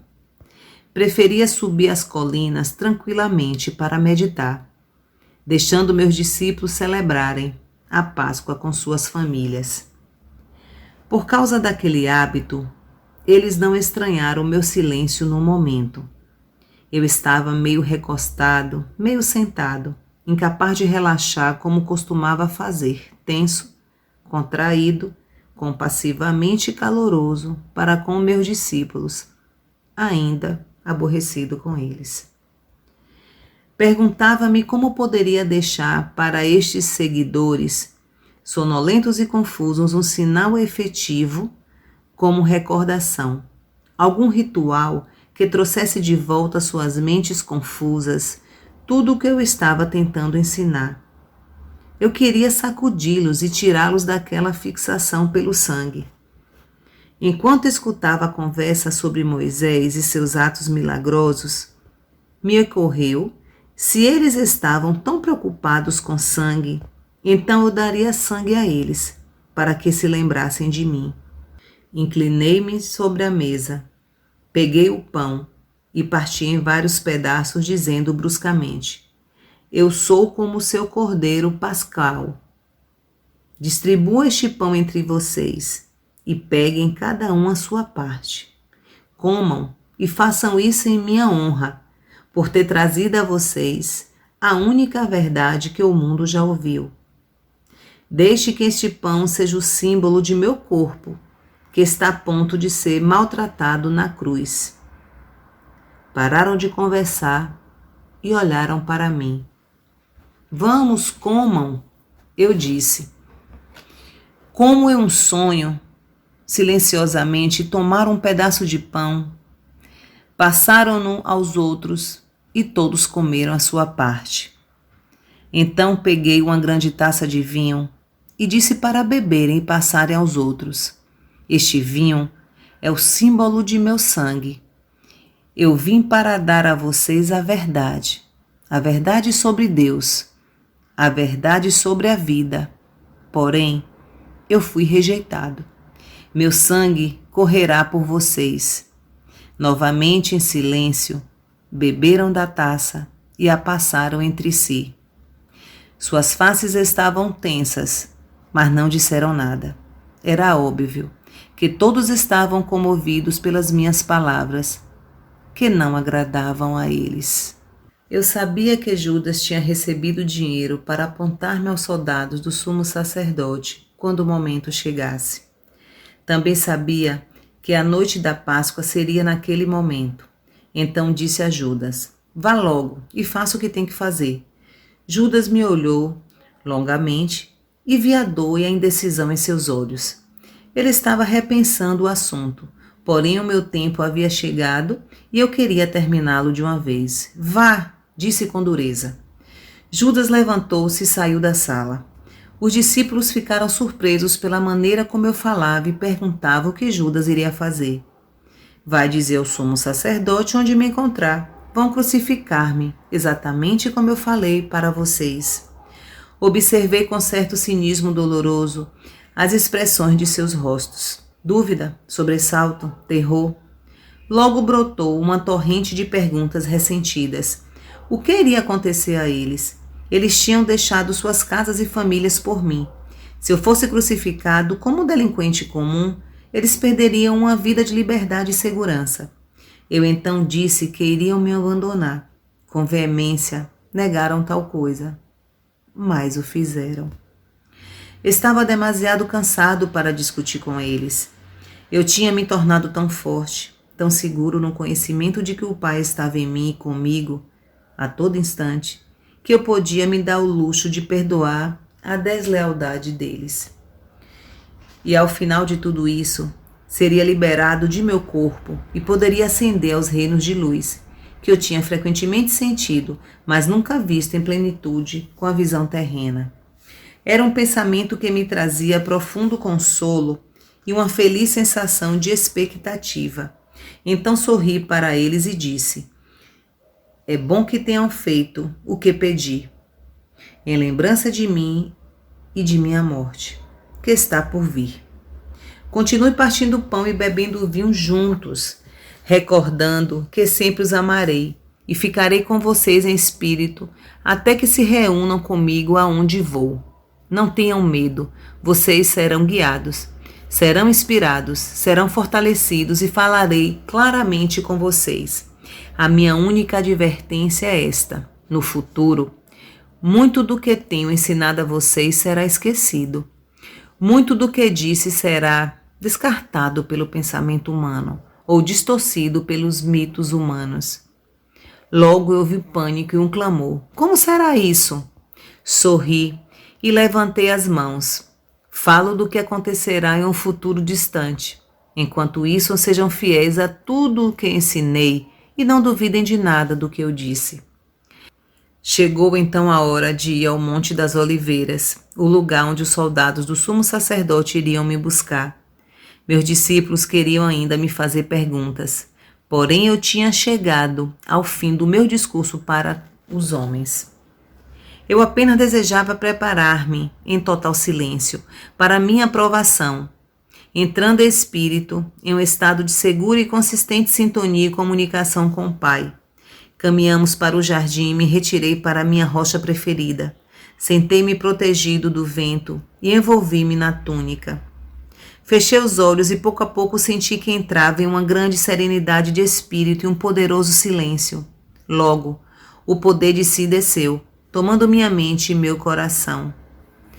Preencheu-me com tal amor supremo que eu soube que estava sendo apoiado, sustentado, no amor e que poderia manter meu amor por todos, não importando o que me acontecesse. Isso era tudo o que importava no momento em que minha hora havia chegado. Essa é a verdade por trás do partir o pão e beber o vinho em minha honra, de minha vida e meus ensinamentos.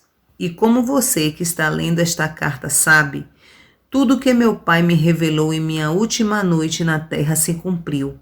Como eu falava do Pai, do Filho e do Espírito Santo, a Igreja decidiu no Concílio de Nicéia que eu me referi a 3 pessoas em uma. Consequentemente, as pessoas rezam ao Pai para pedir benefícios, imploram ao Espírito Santo para que os instrua espiritualmente e rezam ao Filho para salvá-los de seus pecados. Você pode ver o quanto as crenças são terrestres e humanamente concebidas. Graças ao sentimentalismo e à promessa de uma viagem gratuita aos céus, nos calcanhares do Salvador, as crenças tornaram-se uma estrutura religiosa humanamente concebida para consagrar o império da Igreja dentro dos impérios terrenos, Roma, Áustria, Espanha. As crenças foram o pretexto para a tortura sistemática, a morte na fogueira e a execução dos dissidentes. Elas também inspiraram as guerras entre nações. Porém, a percepção espiritual e a criatividade também surgiram de algumas dessas crenças e contribuíram muito para a existência nesses 2 milênios. Essas crenças motivaram a construção de catedrais e igrejas, monastérios e conventos, dando às pessoas um propósito estável, a habilidade de expressar seus dotes artísticos e fornecendo trabalho para os menos talentosos. Elas também permitiram a milhões de consciências acessarem os reinos mais elevados de belos pensamentos e amor. Além disso, foram o ímpeto por trás do misticismo e a iluminação das almas espirituais que chegaram a ver a realidade que estava oculta por trás das crenças. Enquanto tudo isso se passava, as crenças também criaram as condições para o desenvolvimento de hierarquias de superioridade religiosa com imensa pompa e riqueza.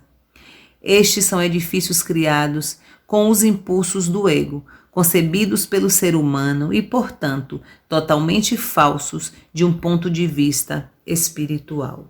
A verdade em relação ao pecado. É preciso compreender que, ao longo dos séculos, as pessoas sentiram que certas facetas do comportamento humano eram prejudiciais para o bem-estar dos outros. Elas tinham testemunhado assassinatos, roubos de mulheres e de bem alheios, causas de grande dor e sofrimento para a comunidade, tornando a vida difícil, às vezes intolerável. Concluiu-se então que, com certeza, aqueles comportamentos deveriam ser contrários à vontade daquele que chamavam Deus. Assim, deram àqueles comportamentos o nome de pecado e o definiram como sendo o mal. Finalmente, os profetas concluíram que tal comportamento aberrante devia originar-se de uma força malévola oposta a Deus e a chamaram de Satanás. As pessoas ameaçaram e castigaram umas às outras, na crença de que os pecados eram maus e de que seu Deus castigaria os homens pelas maldades contra os outros. Até hoje se pratica esse comportamento nas igrejas. Os líderes religiosos tentam controlar as pessoas pelo medo. O conceito de pecado contra Jeová, o Eterno, infinitamente poderoso Criador, era um hábil e poderoso método de controle das pessoas. As crenças da igreja são uma trágica farsa de tudo que tentei ensinar às pessoas na Palestina. Moisés foi o primeiro que consagrou a crença no pecado e no castigo na forma dos 10 mandamentos. Moisés disse que Deus deu a ele os 10 mandamentos e que se os israelitas os desrespeitassem, teriam que sofrer o castigo em alguns casos. Isso significava a morte por apedrejamento. E ensinou que, se desrespeitassem as leis, estariam pecando contra seu Deus. A verdade exata é que Moisés foi ao monte para rezar, pedindo um meio para controlar os israelitas rebeldes. Em resposta àquela oração, recebeu por inspiração os 10 mandamentos, dados a ele para ajudá-lo em sua tarefa de dirigir os israelitas, sem perigo, em sua jornada no deserto com o menor grau de confusão. Religiosos aceitaram e creem de todo o coração em um Deus que, segundo dizem, instruiu Moisés a engajar-se em comportamentos agressivos e massacres ao conquistar a terra prometida. Esta era uma terra bela e produtiva, que foi arrancada sem piedade de um povo trabalhador, assassinado aos milhares. Isso foi considerado como uma coisa certa a fazer, uma vez que Deus tinha prometido para eles uma terra bela na qual se estabeleceriam. Até hoje, Os religiosos creem que, como Deus falou com Moisés, deve ter sido Deus quem decretou o derramamento de sangue. Em sua Bíblia, há muitas descrições semelhantes e horrendas sobre guerra e derramamento de sangue e são consideradas permissíveis, justas e corretas, porque se acreditou que Deus ordenou a eles ir para a guerra contra os gentios. Você pode perceber na história dos judeus o desenfreado impulso do ego, no qual inclusive Deus é usado para isentá-los de toda a responsabilidade. No momento de exaltação do próprio poder, tornou-se permissível e justo ignorar os 10 mandamentos e realizar um extermínio em massa. Eles acreditavam não estar cometendo nenhum pecado, pois o massacre tinha sido ordenado por Deus. Que Deus? Você pode perceber porque era necessário que eu nascesse na Palestina e vivesse entre os judeus em um esforço para ajudá-los a ver que suas crenças e práticas tradicionais eram totalmente contrárias à natureza da consciência divina que verdadeiramente haviam dado a eles o ser. Através dos séculos, os homens lutam com o conceito de pecado. Muitas pessoas sinceras ficam aflitas com a maneira pela qual ofendem a Deus e rezam pedindo o seu perdão. Há muito tempo, sacrificavam um número de animais no templo de Jerusalém para apaziguar Deus, na esperança de escapar das consequências de seus pecados. Desde aquela época, inumeráveis livros foram escritos sobre o tema, expressando pesar e horror por ver o estado da alma dos homens, indicando a mudança de comportamento pelo açoitamento com chicote, para torturar a carne e fazê-la pagar pela maldade de pensamento, palavra ou alto. Muitos desses livros foram aplaudidos pelos cristãos, com toda a Europa, e guardados em arquivos e de instituições religiosas. Esses livros prendem as pessoas à antiga personagem de Jesus, pregando a salvação do homem no castigo de seus pecados por meio de minha morte na cruz. Como já expliquei, estas crenças são fisicamente impossíveis e contrárias aos fatos da criação. Nenhuma divindade superior exige o pagamento pelos pecados. Este é um conceito inteiramente humano e pagão. Qualquer tipo de derramamento de sangue com o propósito de realizar ritos religiosos é paganismo. O que a Igreja Cristã tem apresentado aos seus seguidores é uma versão glorificada do paganismo. Quando as pessoas tornam outras infelizes de um modo ou de outro, estão criando seu próprio futuro em retorno, não como retribuição, mas como uma atividade consciente de criação. Portanto, é uma questão de urgência combater fortemente estas crenças no pecado e na salvação por minha morte na cruz, e a substituição pela compreensão espiritual que está sendo fornecida a você nessas cartas. Antes de abandonar o assunto de doutrinas religiosas, quero deixar claro que, através dos tempos, alguns buscadores espirituais na igreja cristã purificaram suficientemente sua consciência para adquirirem uma forte consciência do poder que eles chamam Deus, e acabaram por reconhecer que a igreja não ensina a fonte do ser. Porém, somente uns poucos evoluíram espiritualmente o suficiente para irem além dos parâmetros das crenças religiosas e sentirem o influxo do poder, uma vez que a grande maioria das pessoas só pode conceber a verdade por meio de uma terminologia terrena.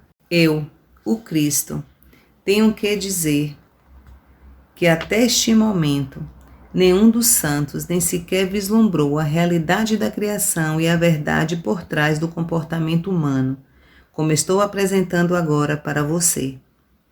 Sem dúvida chegou o momento em que deve ser dita a verdade sobre o pecado e o comportamento humano e o que as pessoas estão presentemente fazendo ao mundo e a si mesmas, com a condição de que você tenha abandonado completamente os mitos seculares da doutrina religiosa e esteja agora ansioso, receptivo e de boa vontade, abrindo completamente seu coração às realidades da existência.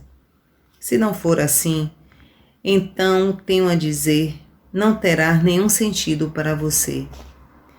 Acredite-me, você não pode misturar as suas velhas crenças religiosas com a verdade da existência.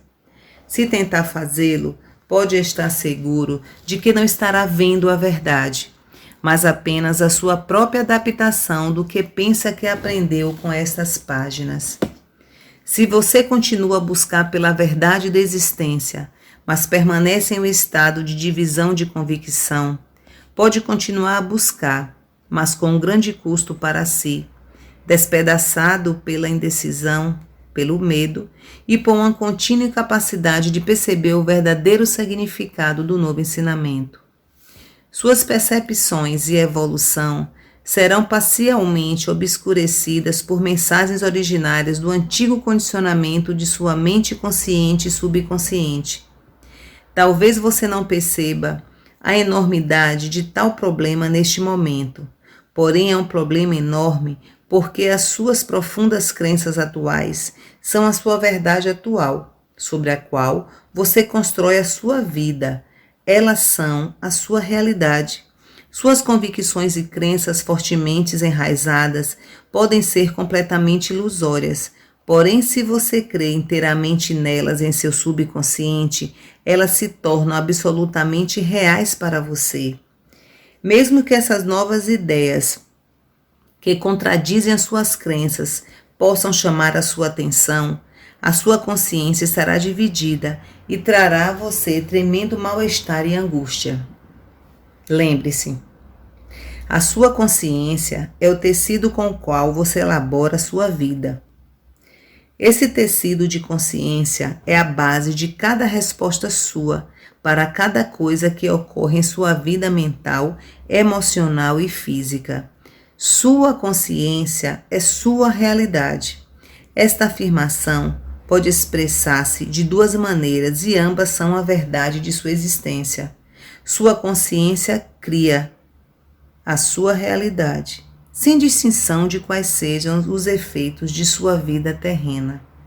Quando as pessoas acreditavam que a Terra era plana, tinham medo de aventurar-se demasiado longe dos oceanos, pois temia que o barco caísse pelas bordas. As pessoas que acreditavam em uma Terra plana viviam segundo esta crença. Quando Galileu disse que a Terra era redonda, foi considerado um herege. Porém, sua percepção da circularidade da Terra permitiu que os marinheiros adquirissem uma nova visão no mundo e empreendessem viagens para descobrir o que havia do outro lado do oceano. Foi necessária uma mudança de suas crenças para tornar isso possível. Você está em uma situação semelhante com respeito a essas cartas. Aqueles que a desprezam e as ridicularizam são como pessoas que acreditavam em uma terra plana e que tinham medo de cair pelas bordas, se navegassem demasiado longe de seu ambiente conhecido. Seus horizontes são seriamente limitados por suas falsas crenças. Assim, os horizontes daqueles que creem que o mundo é sólido também são severamente restritos. Dia por dia, lamentam e se afligem pelas desgraças que desabam sobre o mundo, crendo que não existe nenhuma escapatória. Porém, as pessoas que puderem captar e dar as boas-vindas à verdade da consciência que atualmente estou apresentando ao mundo, serão como aqueles que perceberam que poderiam viajar sem limite pelos oceanos em todas as direções, com a condição de que tivessem a vontade de empreender tal viagem. Portanto, seu estado de consciência é o que você deve considerar como o mais importante em sua vida, não as suas relações, posses ou posição na vida. Cuide de sua consciência e todas as bênçãos em todos os aspectos de sua vida virão a você. Por meio de sua consciência, você se alimenta de amor, harmonia, alegria e beleza interior, até um beco de um bairro pobre. Com tal consciência, você será removido das ruas do bairro pobre para um ambiente mais compatível com seu estado interior. É assim que se sai de circunstâncias desagradáveis. Com base em tudo o que foi dito, você deveria agora ser capaz de ver que somente cria a qualidade de seu mundo interno. esteja em uma prisão ou no comando de um navio. E pode melhorar seu ambiente, irradiando sobre ele a força da vida que anima o seu pensamento. E mais uma vez, sua consciência é a sua realidade. Não seu marido ou esposa, filhos, lar, jardim, posses, títulos, lugar de trabalho ou amigos.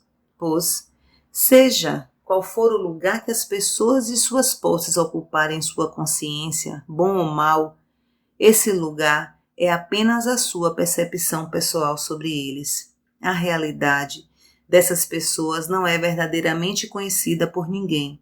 Ninguém tem acesso à bondade inata oculta em um caráter aparentemente negativo. E também ninguém pode suspeitar dos impulsos e desejos ocultos de um ser humano aparentemente bom.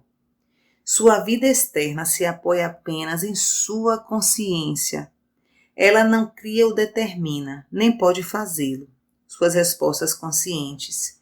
Você é o criador de suas respostas. Seu tipo de criação depende inteiramente de suas mais profundas percepções e crenças a propósito da existência. Além do mais, você pode, a qualquer momento, escolher desmantelar gradualmente o seu antigo mundo interior e com facilidade de criar um reino interior mais harmonioso, de amor crescente, vitalidade e alegria, ainda que os seus objetos exteriores, pessoas ou posses, continuem sendo os mesmos.